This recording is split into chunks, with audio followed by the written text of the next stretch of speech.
The battlefield was a shattered wasteland. Ash coated the ground like a blanket of despair, and the air was thick with the acrid smell of burnt metal and charred flesh. Scattered remnants of alien and human technology dotted the terrain, glowing faintly with residual energy.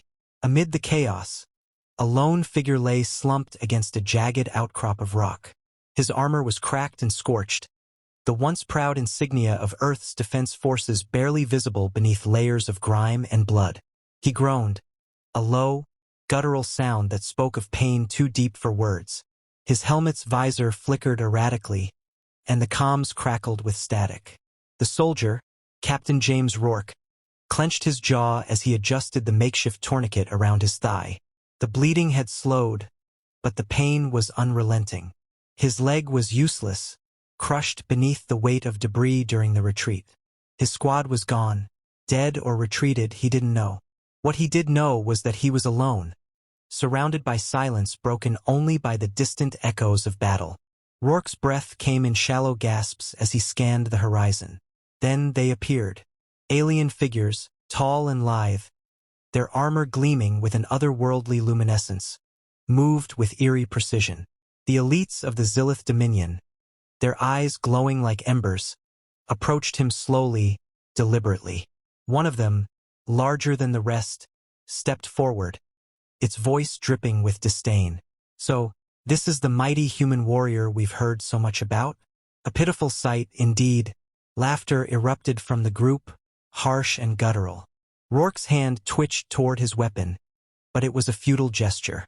His rifle lay a few feet away, tantalizingly out of reach. He grimaced, gritting his teeth against the pain. Another alien, its armor etched with intricate designs, sneered. "They send children to fight us now? Or is this one merely the runt of your species?" The word stung, but Rourke refused to show weakness. He stared back at them, his gaze unwavering despite the pounding in his head. He knew they wanted to break him, to see him beg. That wasn't going to happen. Not today. One of the aliens raised a weapon, its barrel glowing ominously. "Should we end this farce? Or perhaps we leave him here to rot, a monument to human frailty?" Rourke forced himself to speak, his voice hoarse but steady.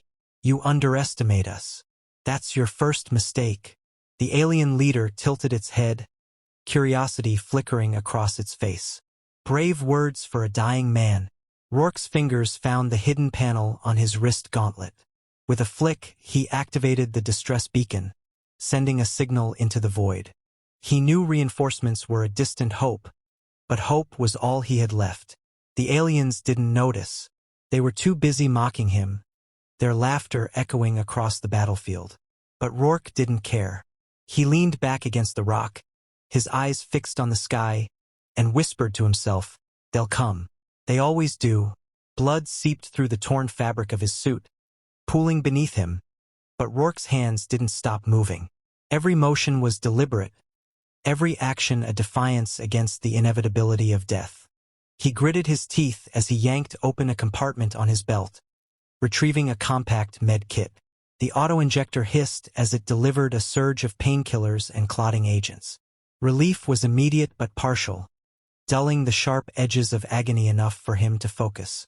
The aliens had retreated a short distance, their cruel amusement allowing him a sliver of time. He scanned his surroundings, cataloging the wreckage strewn around him. Burned-out vehicles, shattered alien drones, and fragments of ammunition crates, each piece of debris held potential. Rourke's training kicked in, his mind racing through possibilities. If he couldn't fight them head-on, he'd have to make them bleed in other ways. His fingers trembled as he pried open a damaged alien energy cell. The inner core pulsed faintly, a dangerous and unstable power source. Perfect. He rigged it with a detonator from his own supplies, fashioning a crude explosive.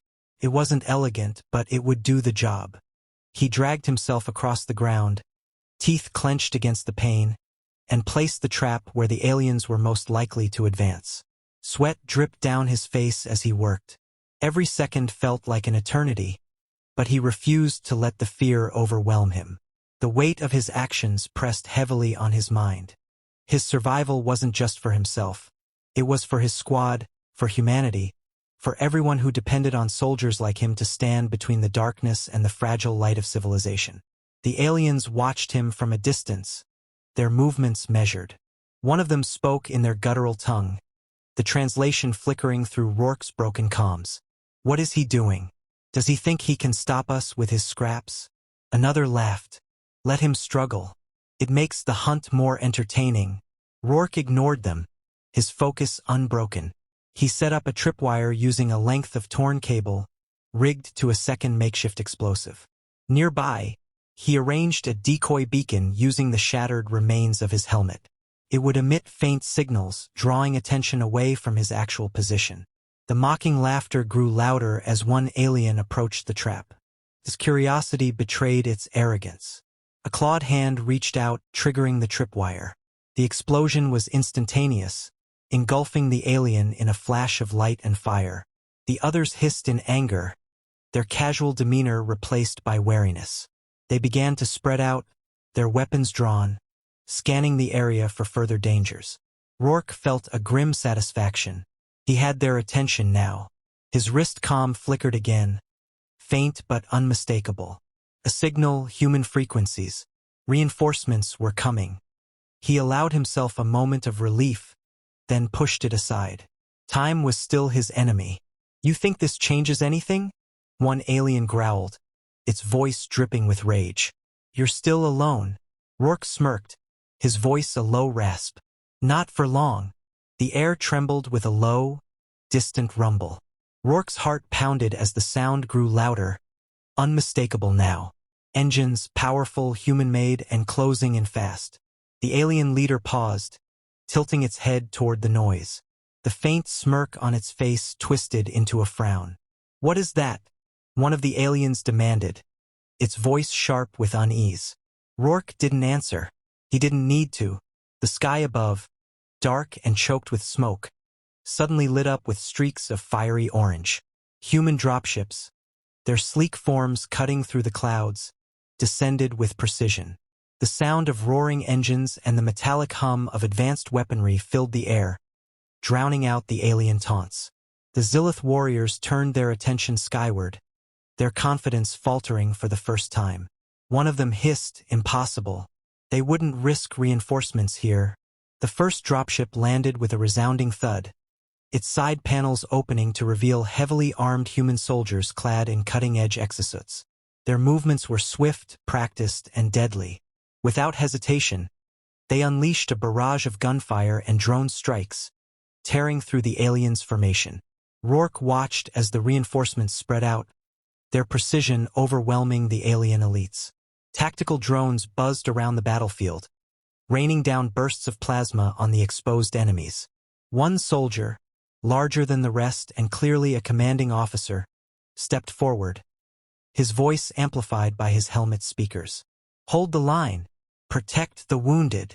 Rourke's breath hitched as two soldiers reached him, their armored hands gently lifting him onto a stretcher. One of them nodded to him, their visor reflecting the chaos around them. We've got you, Captain. Just hang on. But Rourke refused to be sidelined completely. He pushed himself up, his voice strained. I can still fight. Give me a weapon. The soldier hesitated but handed him a sidearm, respecting the resolve in his eyes. Rourke gripped the weapon tightly, his finger brushing over the trigger. His traps had bought time, but now it was humanity's turn to strike back in full force. The battle intensified as the aliens, caught off guard, struggled to regroup. Their leader roared orders, trying to rally its troops, but the coordinated human assault was relentless. Soldiers worked in perfect sync, covering each other as they advanced. Every move was calculated, every shot precise.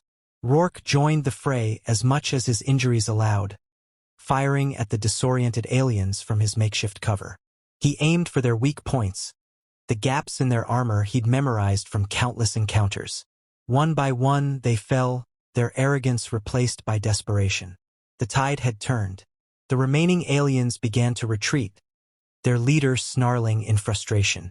This isn't over, human scum. It bellowed before vanishing into the shadows with the last of its forces.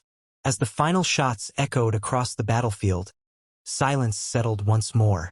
The dropships hovered overhead, ready to extract the survivors. Rourke lowered his weapon, his chest heaving with exhaustion. One of the soldiers clapped him on the shoulder. They didn't stand a chance. "Thanks to you, Captain." Rourke managed a faint smile. "Team effort. Always is." The battlefield was eerily quiet now, save for the hum of human dropships idling overhead. Smoke curled lazily into the sky, mingling with the metallic tang of blood and burnt metal. Rourke leaned heavily against a medic, his body screaming in protest with every step. Despite the pain, he kept his head high, his eyes scanning the aftermath. Bodies of Zyllath warriors lay scattered across the ground, their once pristine armor scorched and shattered. Human soldiers moved among the wreckage, securing the area and checking for survivors. Some gathered their fallen comrades, laying them gently on stretchers with solemn precision. The cost of victory was written in their silence, a stark reminder of the price humanity often paid to hold the line. Rourke was lowered onto a stretcher, his breath shallow but steady. The medic worked quickly, sealing his wounds with advanced biogel. "You've been through hell, Captain," she said softly. "But you made it. Reinforcements wouldn't have gotten here in time without your signal." He gave her a faint nod, his mind elsewhere. The faces of his squad flashed in his thoughts. Some alive, some lost. He swallowed hard, refusing to let the weight of guilt overwhelm him.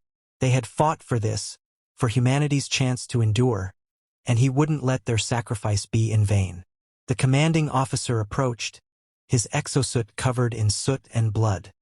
He removed his helmet, revealing a face hardened by years of combat. "Captain Rourke," he said, his voice carrying a mix of respect and gratitude. "You held the line when no one else could. That's why we're still here."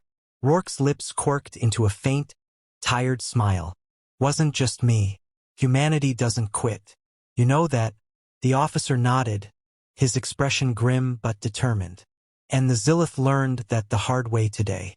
They came here thinking we were weak, that they could crush us. But they were wrong. We adapt. We fight back. And we win." Around them, the soldiers began to regroup, loading their injured and fallen onto dropships. The drones buzzed overhead, scanning the horizon for any remaining threats. The atmosphere was heavy with exhaustion, but there was an undercurrent of triumph as well. They had survived. Rourke's gaze shifted to the sky, where the sun was beginning to pierce through the smoke. It was a small thing, but it felt significant. A reminder that even after the darkest battles, light could still break through. He closed his eyes briefly, letting the moment sink in. Then he opened them, his voice steady despite his weariness. "They'll come back," he said. "Maybe not today, maybe not tomorrow. But they will." The officer nodded again. "And when they do, we'll be ready. Because that's who we are." As the dropship's engines roared to life, lifting them off the ground, Rourke looked out over the battlefield one last time. The scars of war were deep, but so was humanity's resolve. He clenched his fist, a silent promise to himself and everyone who had fought beside him. Let them come. Humanity would endure.